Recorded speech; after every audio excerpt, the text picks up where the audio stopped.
Pour une augmentation de la poitrine et des fessiers, utilisez la pommade Tozawatai. Grâce à sa nouvelle formule, mesdames, la crème Tozawatai augmentera vos seins et vos fesses, mais également vos hanches et vos mollets. 100% naturel.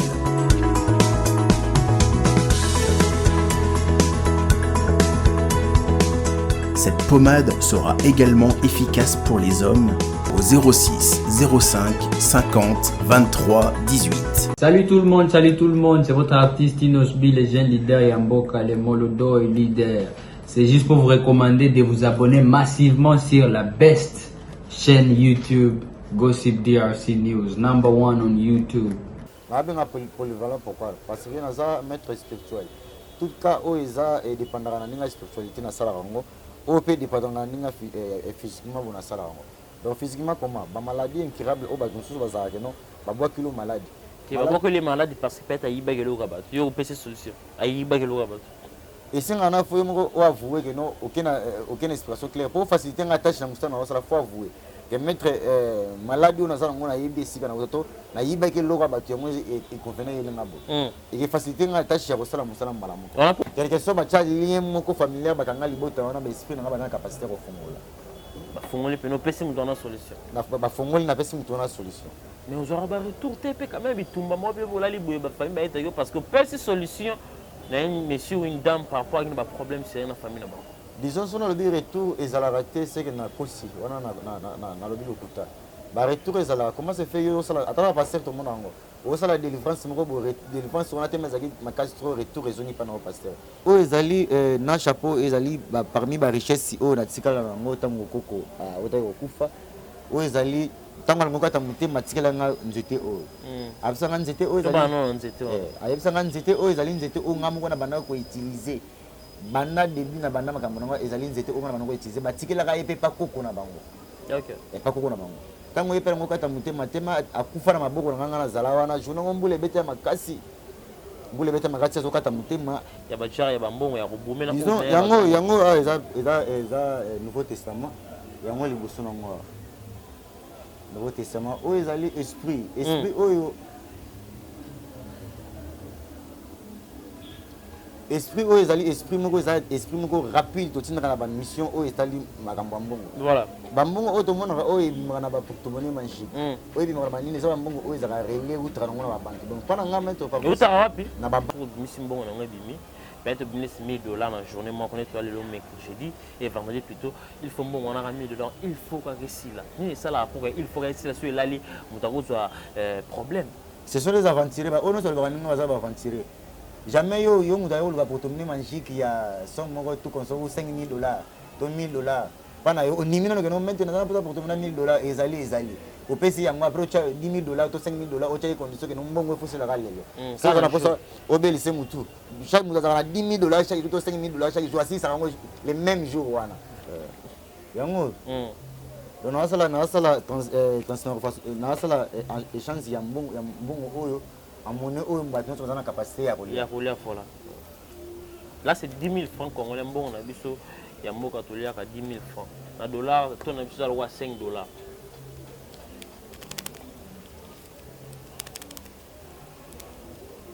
Si va benda penaye bato mona bien comment mettre parfait ça la démonstration la transformation et billets ça en francs congolais et comment en dollars à tout de suite.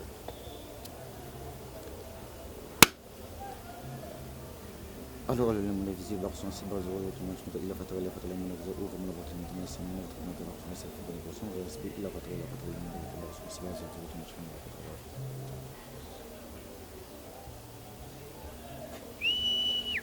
alors le monde est visible son si bas au tout le monde il a fait le monde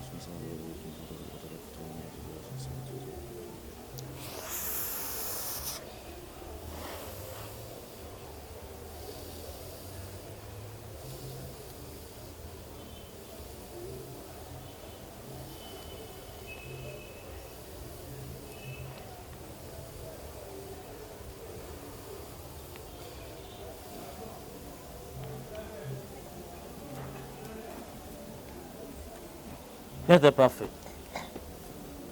Et puis, mis $50, 10 000 francs.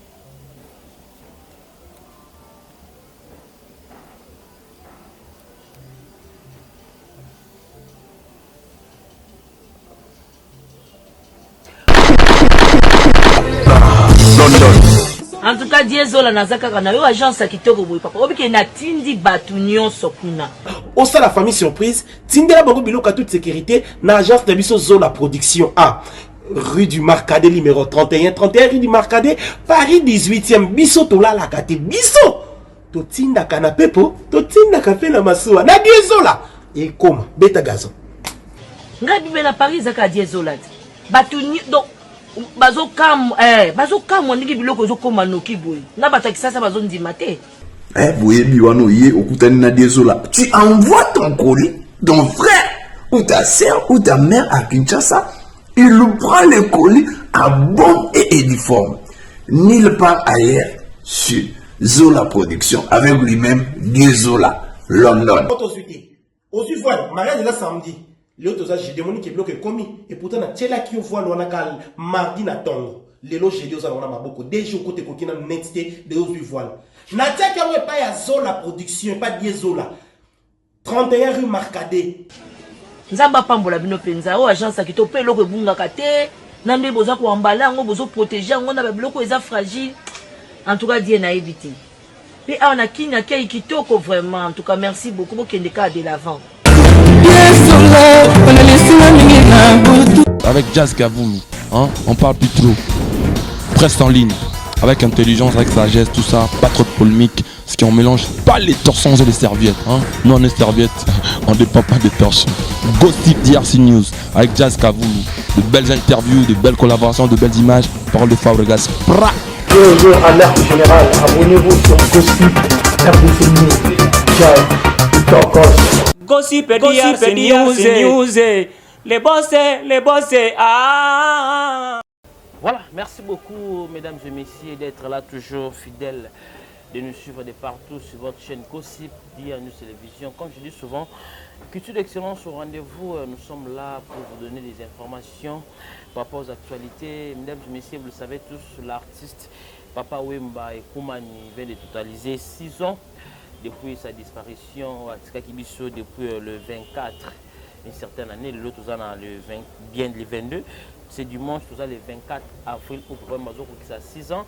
C'est à l'occasion aussi dans le couloir de Yamakoko, les organisation pour nous permettre les artistes de prester, immortaliser pour l'artiste important piano va se produire aujourd'hui et d'autres artistes. Vous savez, cet artiste important piano autour de sur l'album C'est pas souci, oui, qui est déjà presque 3 mois.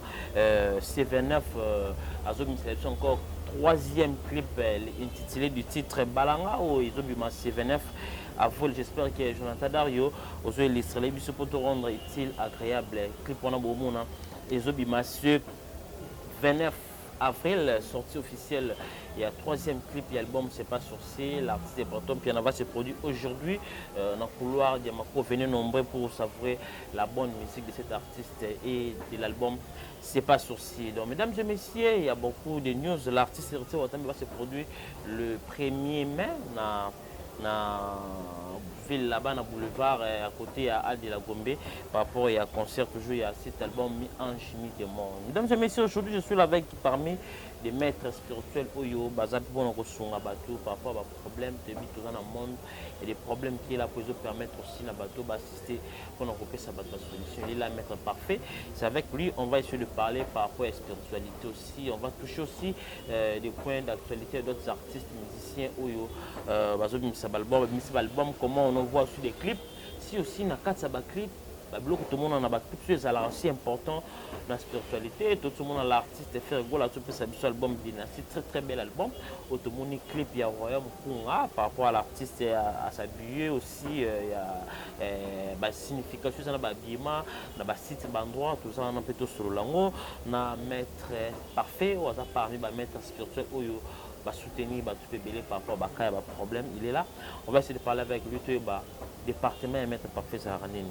Est-ce que ça va pour nous rappeler ça doit porter mon image je te peux montrer maladie à soi donc restez vraiment connecté sur l'année loin de large par rapport à bandaki musalo pour tout le monde ça trop jeune Voilà, je dis merci à notre équipe qui travaille toujours au four et au moulin. Merci à vous, Sylvain R9, pour vous contrôler derrière la caméra. Merci aussi à vous, notre réalisateur, Jonathan Dario. Merci pour tout. Je dis merci à vous, Jazz Kavou Pazaï, pour notre confiance. Nous sommes là toujours pour travailler. Merci à tous mes partenaires qui me soutiennent.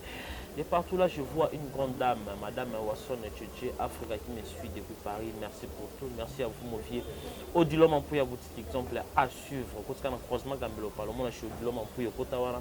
Vous allez vraiment jamais décidé. Merci à vous, Evaris Abdallah, Onsar, Massamba, partenaire au fait de cette émission, Aigle Blanc, Jackson Mouya, Samto Samagou, Alité Kacha International qui me suit depuis Paris. Merci à vous, mon vieux, et à Roger les combattants. Le combattant Zamongo Azana maturité. Il y a Roger les combattants, toujours premier na papa chéri, Binadama. S'il va son d'accord, au fond, la biso ba mon invité na biso autre soirée par rapport à la spiritualité, maître parfait. Là je dis bonjour maître parfait. Oui, bonjour. Bonne santé maître. Guinée, santé Zakinalité. Maître parfait, en forme. Oui, oui. Mais Bazambo là tire rouge, banque ça va tout fort. Tout le monde on l'attend, il va mais le là tire biso rouge. Pourquoi est rouge? Disons, dans la Zambala rouge, pour une fois dans la science profond, tout dans un temps d'esprit, il carême, à propos de la mission dans la salaka. Dans la mine qu'on a tenu, pour tenir, on rappelle un souvenir de quel genre de souvenirs? Disons, maître parfait fait ça dans un grandi dans le local, Makambo na banyango de bazari. C'est que la personne oyo orientant na koma lelo maître parfait fait ça on a za lelo koko aboti papa.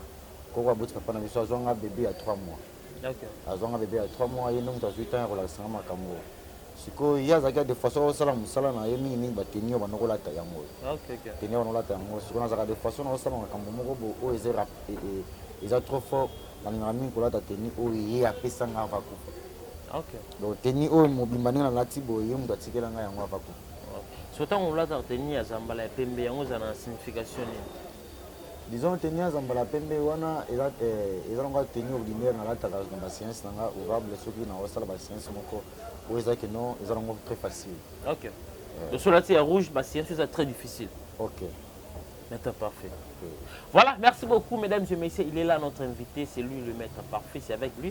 On va même essayer de parler par rapport à comment maître parfait banara boulot n'est pas le comment on a les lots peut battre le quoi on a problème au battre ça non. Maître parfait to ko yeba au banda boulot on a âge nini. C'était comment pour que comprendre que oui, faut au salam sala o. Disons que tellement ko zonga bébé il y a 3 mois, maman botinga botanga na âge à 15 ans. Bana 15 ans l'autre au baby no subana 15 ans. Tema zaki mwana muke trop ko garder nga pena onoko ko garder nga bien to ko santé na soin ya santé nga. Yango ko ya ko récupérer nga. Ko zaki na lokala ya ko récupérer nga na maboko ya mama wana bébé à 3 mois wana na yebelo wote.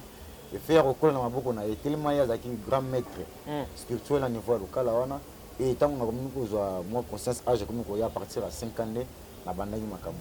Wana déjà na banozo déjà banzité ko traiter moi bloc moi bikimbe il faut le traiter azone menga de fona bazamba traiter bato basobela to ko pesa ba solution ko traiter ya za kina guérisser ko traiter bato banoko bela donc des fois banobe menga trop na bazamba ko zo ba ko buka banzité ko la sanga ningi ba traiter ba maladie tout consort na ningi na yoko so conscience na poli na ningi pe ya yoko kufa donc tikana na charge ya responsabilité ya grand temps pe na local. OK. Donc charge nos on a combien d'années âge nino wana tana yoko na ba 17 ans ndé ya yoko kufa.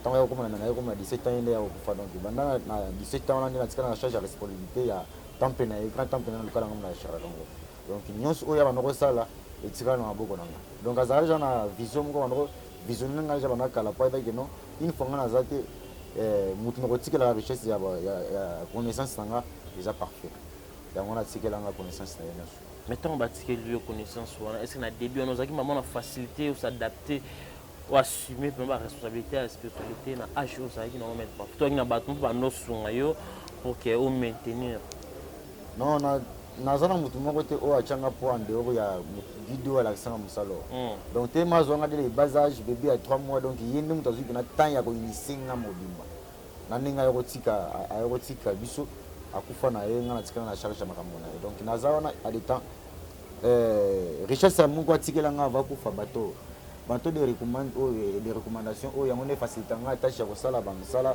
tout consort donc na zara des fois ceux qui na sala musala mo na temps que non et bandiko compliqué na zara facilement ya ko benga esprit na ye ya ko évoquer esprit na ye yango epesanga ovale mpe guide ya kosilisa mosala wana na minute. Voilà, merci beaucoup, Maître Parfait. Votre bâton de partout, sur Gossi, partout dans le monde, va comprendre comment entrer de chez Nabiso. Mais on va commencer d'abord par Maître Parfait. Vous allez mettre, il y a beaucoup de maîtres, confusion, il y a beaucoup de gens aussi, partout en Europe, en Amérique, on trouve la solution.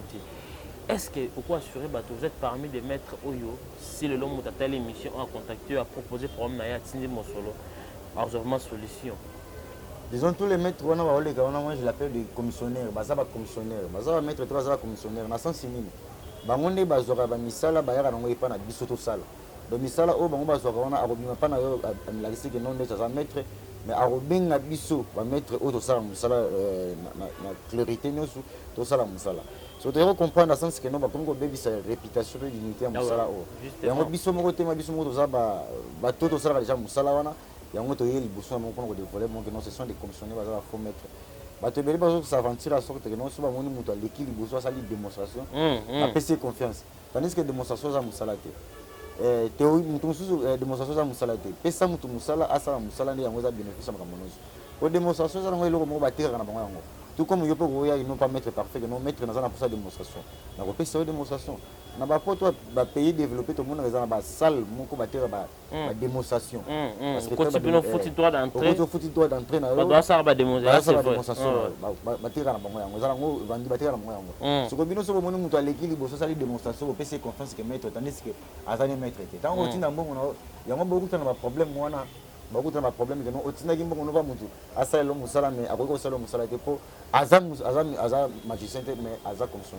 Est-ce qu'il arrive à payer mutumo sala commission so na mutu et peut traiter dossier disons ce qui y a bima le roi mettre pas mutu yango ya pas na ngako ya ko lobate que non na za maître ya ko yela ngaka que non maître moni problème mo na za ngoto konso akolo ba que non na za ndeko na ngamu ko boya famille ana problème ngo tala bo essayer de ranger et que yo maître problème ngo ekole ka ndenge ngana ko na ye sokota ngana ko sala ye kuna ko sola no ba façon mususu ngape na so ne ba façon mususu ya ko funga mate ngana ko sala musala o moni recite to ko mona nini mais yesu ko tema que non azana précipité nanu ya mbongo liboso mais nga maître parfait fait sans sala na musala et non bon ngana singa mutu mbongo tena musala na sala mutala sanga musala o apesa nga conseil ya su ya ko sungana numbatu sala na musala o mutu azana mutu azaso azana problème ayeli boso na o sala na musala sungai nanu d'autres choses que la nation donc à mon réalité peut clarité à makambo et ben tout ça par là né ba peut-être les récompenses ndenge ya récompense mais na yamba la mo que non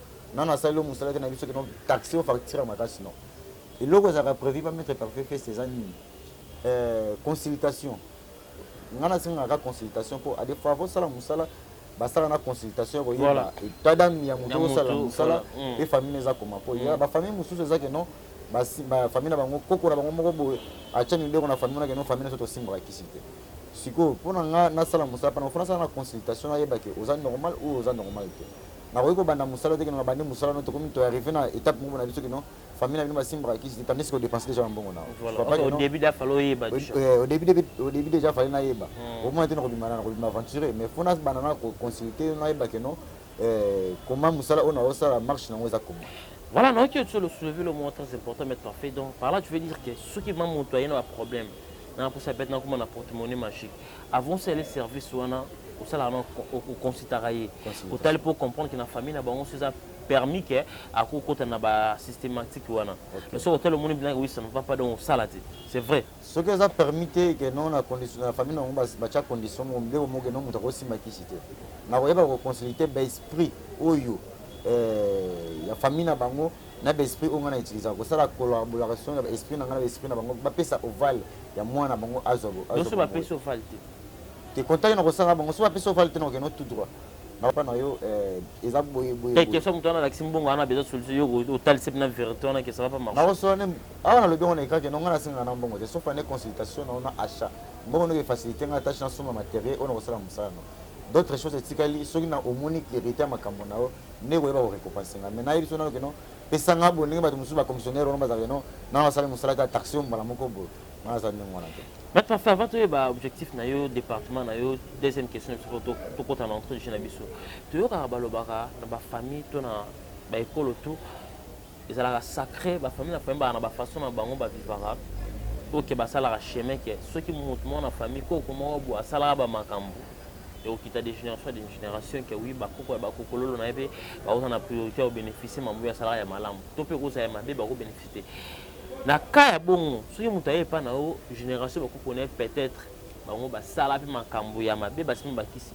Est-ce que faciliter on est appelle en comment famille peut soit essayer maman pe qui bébé tous à la rango coïncidence tous à na fois ils ala pe bongo normalement ils ala bongo ils ala pena bongo mais il y a réparation na mettre 3 sala musala na one aiba comme nous na toiture ils ala batu mususu oye musala pa na e azaka na posa bongo eno ya komino na clarité makam voilà donc azomona que no musala na sala ezo ke ndongo na shit to eke ndongo bente comme ko singa ba sacrifice moko boy fallait alobelo clairement que no musalo esinga boy mais akino na dimension moko oyo moko zo comprendre o comprendre donc musalo esinga ga mutwali ngana musalo zo sala aiba que no na sala nini na sala nini donc ngai maître parfait bateau no subaya liboso na ngai na koyi ko s'inventer que non na super pour les bateau no suma mais na niveau o ngana zali na niveau na sala musala na ebi que non musala ngai kendaka na droitier pe clarité ya makambo nyonso bato zango pour ça maître parfait aza polyvalent na benga polyvalent pourquoi parce que naza maître spirituel tout cas o eza dépendaka na ninga spiritualité na sala rango o pe dépendaka na ninga physiquement bona sala rango donc physiquement comment ba maladie incurable o bato mosusu bazalaka que non babwa kilo malade qui babwa que les malades parce que peut-être ayibakelo rabat yo pese solution ayibakelo rabat et si on a fait avouer que non aucune explication claire pour faciliter la tâche na musana na sala faut avouer que mettre maladie on a ça on a yébé si kana auto na yibakelo rabat yo moi et convenait ile ngabo et que faciliter la tâche ya sala musana malamu on a position des enfants tirés on a intimidation na bien ngo eza ba futilité à pas pour faire voir votre grimace pour faire voir bato que non comment bango ba très fort tandis que baza ba yebi musala ke pour se vanter ne lo mo pour bangisa mutu un maître o yebi que non ayebi musala na ye agarada d'abord client o azali boso na ye pour protéger yo mutu o aza responsable za na famille na ye o ya ko dévoiler en pleine émission bo que non ngana pesa bo tandis que ça fait na famille tu vois pas que non za sérété tu n'es pas sûr voilà za sérété mais mutu o azali boso no faut d'abord ko protéger moi je vis avec des pasteurs je vis avec des musiciens je vis avec toutes sortes de bateaux oyo tout construire bateau na zakana bango na vivre bango naza ba faire na sala na bango.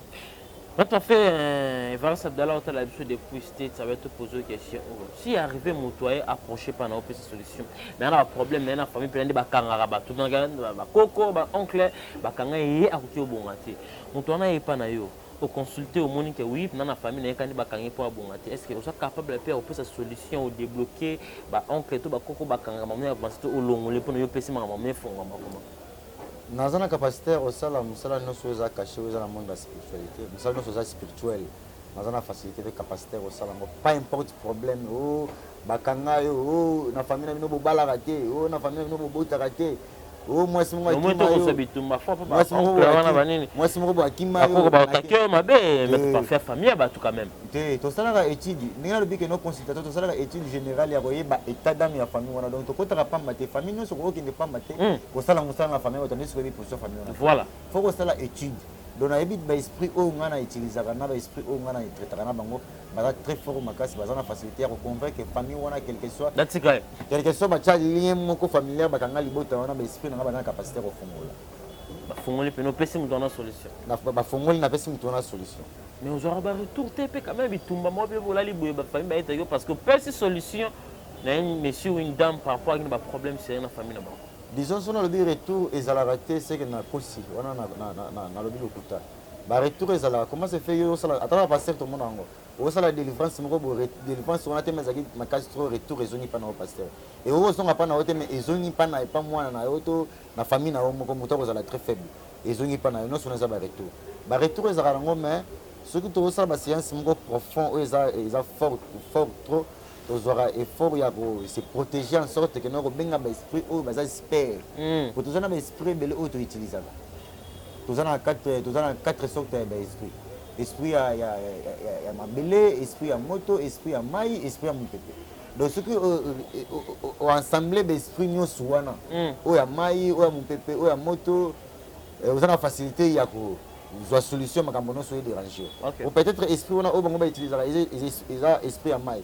Tout esprit à maille. Tandis que yo aussi appelle esprit à maille aux utiliser déjà. Esprit on a bango ba utiliser esprit mon pépé yo esprit mon pépé aux utiliser déjà. So ça déjà ensemble j'ai esprit nous sont dans la facilité pour atteindre l'objectif à makambo tout yo za ngo posa. Voilà beaucoup, maître. Vraiment, je suis ravi aux alentours parce que tu dois comprendre comment l'explication est trop claire. Tu vois, Bikeko est important, c'est mon ami de télévision. Disons Bikeko ezali na chapeau ezali parmi ba richesse o na tikala na ngota ngokoko otako kufa o ezali tango ngokata mutema tikala nga nzete o absanga nzete o ezali nzete o absanga nzete o ezali nzete o ngamuko na banda ko utiliser banda début na banda makambo ngo ezali nzete o ngana ko utiliser batikela ka yepe pa koko na bango. OK e pa koko na bango tango yepe ngokata mutema tema akufa na maboko na ngana zala wana juna ngombule bete makasi mbule bete makasi azokata mutema apesanga biloko oyo ne a diriganga na temple apesanga moni chapeau oyo na banokola tawana chapeau na za chapeau du pouvoir oyo epesanga ovale ya kobenga bansetre pe ba esprit nyonso oyo ngana utilisaka donc soza na problème moko ese déranger yo lukaka ozala na kani bato de recommande oyo ngana pesa na tikela oyo na chapeau wana il faut lati chapeau wana eza sous forme ya appellation ya bansetre oyo biso to utilisaka na musala na biso donc soki nalati boye naza na capacité ya kobelela baesprit tout consommer nazwi pouvoir OK bon bikeko oyo eza bikeko oyo ye atikela bikeko nyonso biloko nyonso ezomona lokwa wana mwasi to mobali to nde voilà oyo mwasi oyo mobali oyo mwasi oyo mobali eza bikeko oyo ye atikela ngai ntango ye yanga okufa parmi barichesse oyo ngai na protéger oyo ngai nazwa ye atikelanga donc babiloko oyo efacilitaka nga tâche kosala makambo ebele oyo ozomona ya mwasi oyo quelque soit na famille na bino bakanga bino oza na lien familial moko bakanga bino na famille soki na recommande esprit ya ekeko oyo aza na facilité ya kokota na famille wana mpe ya kodélivre famille wana bozwi mpe solution oyo ya mwasi oyo ndenge balobaka keno adage moko balobaka keno malamu ndoki ya mobali kendoki ya mwasi oyo ndoki ya mwasi bango bazalaka très fort une fois mpe très fort mpe strict une fois alobi eloko wana esalamaka ndenge ya lobi yango mingi facilité ya kodélivre mpe kopesa solution oya mobali oyo ye aza kaka accompagnateur oya mobali oyo ye accompagnaka ndenge oyo mwasi en sorte que non oyo mwasi akoki kokende kosala voyage moko boye tout consort na famille moko boye ye aza wana sous forme guide ya kosurveiller kocontrôler ndenge ye akei ye atikali wana mpona kosurveiller kocontrôler en sorte que non voyage oyo akei kosala azonga mpe normal par rapport ya mission oyo akendeli. Tout le monde aussi na ba Nouveau Testament wana tokoyeba rôle nango ezali parce que eko rendre bato compliqué. Dans le Nouveau Testament ezali porte-monnaie magique profond. Porte-monnaie magique profond. Porte-monnaie comme sur le Nouveau Testament. Kasi porte-monnaie magique comme dans le Nouveau Testament en sorte que non ezali ba nouveau sorte ya magie. Disons ba nouveau sorte ça ba tout confusion. Non. Ndenge na baki non mélange ngana saka magie noire na magie blanche. Si vous avez le Nouveau Testament en sorte relié na porte-monnaie magique. Dans le Nouveau Testament, vous avez la capacité à rebimisa. Vous avez la capacité à rebimisa, pas importe le montant où vous avez. Dans le Nouveau Testament, vous avez la capacité à rebimisa grand somme, grand coût. Tandis que la porte-monnaie magique, ils ont la porte-monnaie magique, ils ont la somme, il y a Mickey. Somme, oui, ça, la raka pour. Ça, mais kobume kosalaka mpona osécurité osala babiloko moko oyo eza numéro oyo eza banouveau porte-monnaie oyo okoza na facilité kobimisa bagrand coup mbala moko oyo ezaki non naza na mposa porte-monnaie magique na olobisaka $10,000. Est-ce que batala biso de partout il y a des gens qui oui banga bamonaki mona mais so baza pour que bapo bakroa na motu banga bamona démonstration oyo toyoka oyo tomonaka. Est-ce que comment la différence c'est aussi démonstration de porte-monnaie normal tona au Nouveau Testament genre qui nous expliqué qu'il y a où il y a ba genre il y a bambon il y a robomé la disons yango eza Nouveau Testament yango liboso nango Nouveau Testament o ezali esprit oyo esprit oyo ezali esprit moko rapide totindaka na bamission oyo etali makambo ya mbongo voilà bambongo oyo tomonaka oyo ebimaka na baporte-monnaie magique oyo ebimaka na banini eza bambongo oyo ezalaka relais outaka nango na babanke donc mpona nga mete utaka wapi na babanke Ah, vous avez une banque, vous avez pas mettre parfait sacrifice, tant on dit que non sacrifice, j'attends. Moi, on appelle ça déjà sacrifice, donc nous, au Bayara, pas sacrifice tout consort et ça l'a raté. Donc, esprit, on a facilité au recommander service à Salango tic-tac rapide. Tic-tac rapide. Donc, bon, oui, bima, ça, on a porte-monnaie marché, où tu as une banque. Où tu as une banque. L'espoir que les humains ont une banque. Banque qui va perdre un sous-montant, c'est quoi comprendre? Si, tout ça, c'est le contact qu'on a comment. L'argent appelle l'argent. Moi, moto qui nous a fait au fall aux en capacité à relayer en bon au Luka banque banque tout consort au yo ils ont pour ça que non porte-monnaie magique ne eux ban produire na banque wana. Donc direct tant on ne se ressent na porte-monnaie magique na yo bon wana ban outra na banque mo tout consort. Donc heureusement moto qui no comment yo heureusement moto qui na yo au sal mara pont pont moko boya mbongo no poza la relais na mbongo ekota na banque mbongo wana okozwango pas tout consort place aux allées mbongo wana to kotumbango na sens mbongo wana to kotumbango to recommander esprit au azwa acha contact ya mbongo na yo na banque tout consort ba ko choix o yo kolinda o mbongo ne bana ko na porte-monnaie magique na yo siko somme o yo to na poste donc mbongo na yo tango ke ya ekefanda likolo ba mbongo wana. Donc, somme esprit, on va en sorte que non, somme ou non, si on a posé un bimaya, on a un rare zoaka. Donc, ceux qui peuvent se prier, on va prier, on a yé, ils ont recommandé tic-tac. Il y a qui m'a dit somme, on a un moment où on a porte-monnaie magique. Des porte-monnaie magique, aujourd'hui, sans condition. Sans condition. Sans condition, pour la condition, tout consort, on a aussi un PC, j'ai pas sacrifice. Donc, il faut que ça sans condition, on a bénéficié facilement toujours parce que PC, bon, c'est un qui pour nous formuler le dossier. Pour nous formuler le dossier, n'a pas bon moi qui pour nous formuler le dossier avant de servir na porte-monnaie magique. C'est comme mouton. C'est comme na porte-monnaie magique, tu vas signer il dollar, tu vas signer. tout le monde a nyoka kangi segini ni kuna to comprendre. Nyoka kangi o ezama. Wa simbi liboken. Wa simbi eza mara to benga mara calebas. OK, calebas d'argent et c'est frappé mbongo. Donc si on a simbi mbongo mamodo, azana capacité ya sala voyage monko en vitesse pe apesio réalité makambo aux ça. Voilà, merci beaucoup mesdames et messieurs, j'espère que oui vous comprendre comment mettre en face comment porte-monnaie magique un bon et bima que dans la banque y a onde et c'est pas bango pour que ba multiplier bon mais siko tant que ça la bon il na ba tout ça la wana ba c'est tout va peine ba problème que y a na charge au gérer bon ya banque songolo pakala mon soleli mo y mettre parfait. Wana eza problème na biso te eza problème ya ba esprit wana eza problème na biso te donc yeso ko gérer mbongo gérer mbongo ba musala na ba futa ka ye mais biso de tout un problème biso to sala musala o pe to sala to sungi mutu na problème ko de ranger si vous ka mangana zoka même tout consort ye mbongo ata e bungi wa ta mangamo mbongo na banki mbongo za la belle do tiba esprit ba wazo na mbongo wana ye peut-être a ko remarquer ngo penate pour ba somme za la trop. OK. Ça trop on donc remarquer ngo penate mais esprit ba ça la service na bango. Voilà, mettre parfait pour toi de chuter dans dossier à porte-monnaie magique. Porte-monnaie magique to yo ka ba lo barasu ko bimi simbongo na ngabimi. Peut-être $1,000 dans la journée, moi, on est allé le mercredi et vendredi plutôt. Il faut bon, on a $1,000. Il faut qu'on réussisse là. Ça là, il faut réussir là sur l'allée. On a problème. Ce sont les aventuriers. On ne se le voit pas aventuriers. Jamais yo va porte-monnaie magique il y a somme tout comme ça $5,000, $2,000.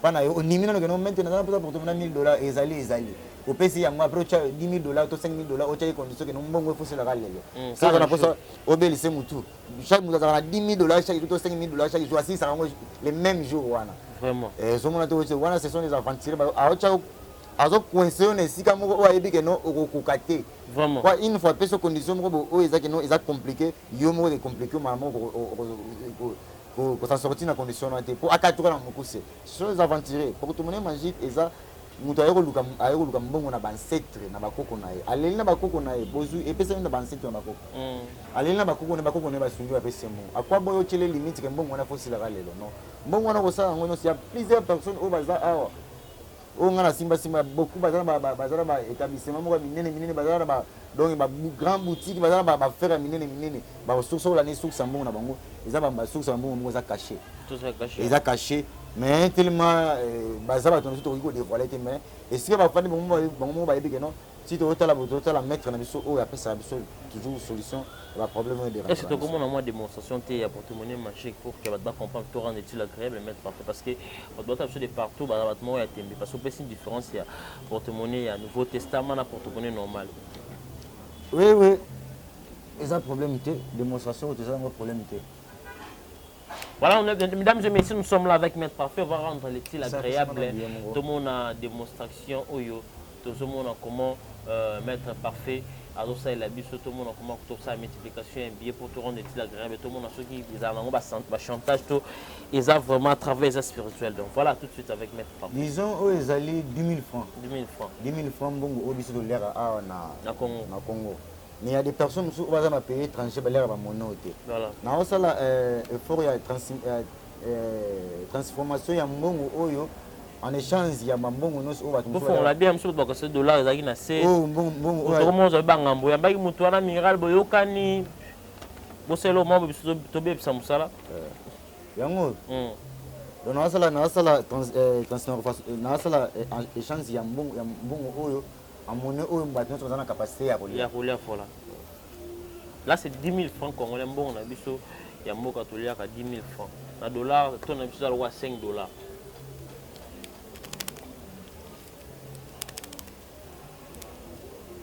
Si va bien d'apenaï, on a bien comment Maître Parfait ça la démonstration, la transformation et billets en francs congolais et comment en dollars. À tout de suite.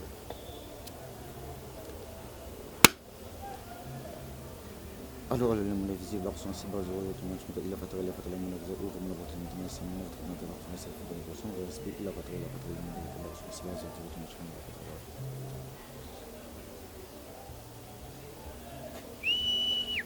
alors, le monde est visible, l'action, c'est basé sur le monde, il a pas de la patrie, le monde est visible, l'action, c'est basé sur le monde, il a pas de la patrie, le monde est visible, l'action, c'est basé sur le monde.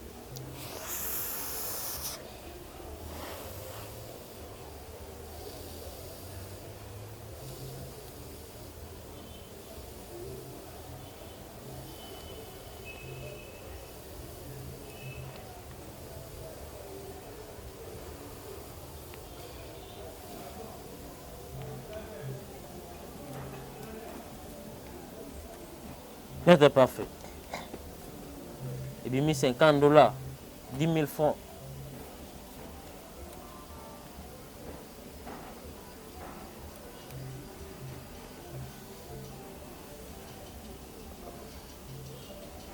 Voilà, mesdames et messieurs, j'espère qu'il y a beaucoup de comment bon, oui, ça a été 10 000 francs congolais, et bien 3 billets à valeur quoi, $50, mais ça a été 10 000 francs, tout le monde ensemble avec vous, comment bon est transformé, ça a été un franc et commis en $. Maître fait la démonstration aussi qu'il faut que y ait un salon, tout le monde peut monter qui n'a pas au salon. Disons que nous avons des démonstrations, des démonstrations de salate. Où est-ce pour tout le monde magique? Nous avons pour ça, pour tout le monde magique. Ce qui a contacté Maître Parfait, ça. Nous avons fait même porte-monnaie. Même porte-monnaie, nous avons fait relaxer. C'est la façon où il y a l'utilisation de l'utilisation. Il y a salé pour y payer salami. Ah, salé pour y payer salami. Il y a un poste il y a un poste à et logo porte-monnaie magique. Il y a un poste à nos produits. Soyez pas dans là. Tout ça, les consultations, tout le monde a servi un porte-monnaie magique sans problème. Donc, on a produit tout consommé. Donc, on a une multiplication rapide, tic-tac. Multiplication rapide. Donc, tout ça, les chances, il y a monnaie. Pas importe place où tu as la facilité à rouler. Bon, presque. Il y a sans précaution. Sans précaution. Donc, il y a des chances. Peut-être au monde où on a à 10 000 francs, à 10 000 francs, bon, on va lire na Congo, na bongo biso to zali bana moko. To lire ngo comment. Il y a un accès to keno mutu, pas importe place aux alim, to zali bana moko na capacité à lire bongo et outil na porte-monnaie magique pas. Mais Parfait mutu à Paris, à aux États-Unis, alors bien pour ça soit porte-monnaie magique, à ça qu'on a signé le bongo, y a azu porte-monnaie qu'on a à copie mbongo en distance comment to et bien la qui est quelle que soit distance en bongo. Quelle que soit distance manger dans la frontière qui se manger qui se évoluera partout mutu azali. Voilà. Partout mutu azali et c'est ngara nini. Mutu osala musala na yo, guide osala musala na yo aiba ko guider l'esprit en fonction ya travail au yo PC pas n'importe place yo azali. Donc biso to sala il y a des fois na sala ba voyage austral. Mutu mona osala musala aza na pays moko songolo pakala. Ngana ko sala voyage austral, no sala voyage ya ko sala ya ko étudier lieu milieu au mutu en place on a zali na ba esprit au wana bazana na sala bongo liaison collaboration na ba esprit au ngana servaka. Voilà. Na pesa oval partout où il y a zali na facilité au kotisa ba esprit na ba sala musala. Nini yango wana donc pas importe place où zali Maître Parfait aza expérimenter na musala. Quelque chose avec le maladie moko oyo lu otamboli tambongo amika esimbaka te. Mais ce que les gens na Maître Parfait nakosala mosala na yo nakopesa guide nakoguide yo na ndenge okokende kokotisa requête na yo mbongo ekebima na banque tout konso oza na posa kodefa mbongo montant nyonso oza nango posa. Voilà, merci beaucoup Maître Parfait. Tout ce qu'on a dit, c'est chuté. J'espère que tout le monde va de partout va comprendre comment Maître Parfait peut se préciser. Maître Parfait, dernière question au Kabouanayo. On a vu des artistes musiciens, Messi, clip. Est-ce que le clip est dans la significatif par rapport à endroit na bima tout le monde l'artiste Fergo là, en tout cas ça au royaume Congo tout le monde comment la cible la base na blog moi c'est tellement compliqué. Est-ce que tenu on a une signification moi on a une spiritualité ton endroit si tu es mille artistes n'importe quel artiste à cause ça clip. Oui, clip nous c'est significatif. Attends le tout là dans la musicien chrétien dans musicien profane. Clip nous c'est significatif. Tout le monde a tout mususu ba na bakli bayema ba ekachaka voilà tout le monde ba mususu ba fait le midi tout ça ekachaka tout le monde ba mususu ba belela ba osomba takara donc ils ont ba crime ko ba kopi do mundibu ils ont ba crime ko ba kopeso crime ah ça va pe ba makambo kasi soko ye na maison ko kota na ba kopeso crime moko crime wana o atana ba na ba musicien chrétien to yo ba musicien mususu ba crime ba bwaka bakiba boka on zo sentir moto yoki sort no de gege ndeti ba pe kale ba boka so ba mengu mengu voilà ba mengu ba gege ono so to bela on za ba crime ko manger crime on ba repeso en fonction ya clip o zo tourner OK crime wana soki o beleli crime wana il faut zo yembo zo bela crime wana eza significatif esprit wana yende muto akoya akopesa oval ya clip na yo ekende mala moko so to tali faire gola clip no oyo ouais mkunga ouais que Moïse Jonathan Darozo l'extrait ce clip au royaume Conga voilà comment c'est na kotala ba biema oyo ni na kote na clip pona na biema ne na voana na zolo ba wana eza symbolique eza tout à fait pouvoir azongi na ancestral na Congo donc faire gola tema za mona biso ya Congo central azana azongi sikoyo na ancestral na ye na bakoko na ye songo boma esifle tuer faut tuer d'abord le roi azongi na bakoko na ye donc abeleli esprit ya ancêtre ne bakoko na ye ba pesa ouverture ya clip oyo ya sali. Donc je vous assure, avec tout sérieux, avec toute honnêteté, qui va faire ego là haut ce qui est bêtité, numéro nanga est affiché. Dis-moi là ce qui est bêtité, batuba luga. Ce qui est bêta. Et que bêta. Ah, maintenant. Wana a honoré ancêtre, donc a donné ici pouvoir na ancêtre, donc ancêtre tema a honoré ancêtre na. Ancêtre va retirer été va repasser sur vol na moi na bango clip o y a sal et bêta. Clip va faire gola et bêta en uniforme. Donc clip va faire gola et bêta bama tabaki ta clip wana et bêta. Voilà, merci beaucoup mesdames et messieurs, tout commence bien qui finit bien. Nous sommes arrivés pratiquement à la fin de cette émission avec notre invité Maître Farid. Nous sommes arrivés pratiquement à la fin de cette émission. Votre mot de la fin, numéro contact, nos messages sous canino ko lancer na ba tout ba hotala yo ou ba contacter Maître Parfait. Numéro à contact à Maître Parfait déjà plus 243 89 91 65 223. Plus 243 89 91 65 223. Wana za numéro à Maître Parfait fait ça naza permanent ya koyamba appel na bino 24 heures. Heure no se robinga ngamo no koyamba. Ezate na yambisa mutu ke no Maître Parfait ngamo no koyamba yo. Mutu no ça un problème ou est déranger pas importe sa place à la distance ou pays azali. Soko contacter Maître Parfait fait ça aux solutions nango. Na benga bino ba de laisser Maître Parfait fait ça aza on a pour retrouver solution ya ba problème tout consort on va tenir sur ba BBC on va no sur les mani ngana za on a pour kanga ba tâche ya ba trunyo so ba to ba déranger ba juste ba BBC o ba to ba solution na moté bolemba te bozala na doutité on peut sa confiance na Maître Parfait à la solution ba problème nyos o déranger bino côté finance côté santé côté spirituel o déranger bino so bengi Maître Parfait au la solution nango en includé aux solutions rapides, pas importe la place où vous allez. Numéro à contact à Maître Parfait, est plus 243 89 91 65 223. Voilà les numéros à Maître Parfait, Fiesta. Et quel remerciement, non, on va soutenir, on va te photoshooter. Disons, remerciement, on va tout au bas Maître Parfait, on va faire sa confiance dans Misala, tout on va la salle à Misala, pas importe la place où vous allez, distance où vous allez, pays où vous allez. Tellement on fait sa confiance à Maître Parfait. Na lingarabino makasi na ba oyo pe ba linga misala Maître Parfait te na zawana pour na bino na lingarabino toujours. Voilà, merci mesdames et messieurs, il était là notre invité, Maître Parfait. J'espère que vous avez compris tous par rapport à la question. Sur la Maître Parfait, il a bien expliqué, il a donné des précisions. Vous voyez, une différence, nous allons même à distance pour des mots magiques. Donc, on peut savoir une solution, contactez Maître Parfait, vous ne serez jamais déçus. Je dis merci à toute l'équipe et compagnie qui dit cela. Je vois Silva Ernest Foiseau contrôler à la caméra. Merci à vous, notre réalisateur Jonathan Dario, pour l'excellence du travail et la montage. Merci à tous mes partenaires qui me soutiennent de partout. Là, je vois une grande dame, Madame Wasson Tchétché, qui me suit depuis Paris. Mon vieux Odilon Mampouya, boutique exemple à suivre. LK, Servit, Lorette Professeur. Merci à vous, Presence London, qui me suit depuis Londres. Merci pour tout. Ken West, garçon de la ville. Jackson Mouya, Aigle Blanc depuis State. Samsou Samagoura, Liter, Catcher International depuis Paris. Bientôt là, direction couloir de Makou, là où l'artiste important Pianava va se produire aujourd'hui par rapport il y a 6 ans, disparition à l'artiste Papa qui Kouman paix à son âme. On se retrouve à la prochaine pour d'autres invités. Abonnez-vous massivement sur votre chaîne Gossip d'hier nos télévisions et à la prochaine. Au revoir. Pour une augmentation de la poitrine et des fessiers, utilisez la pommade Tozawatai. Grâce à sa nouvelle formule, mesdames, la crème Tozawatai augmentera vos seins et vos fesses, mais également vos hanches et vos mollets. 100% naturel.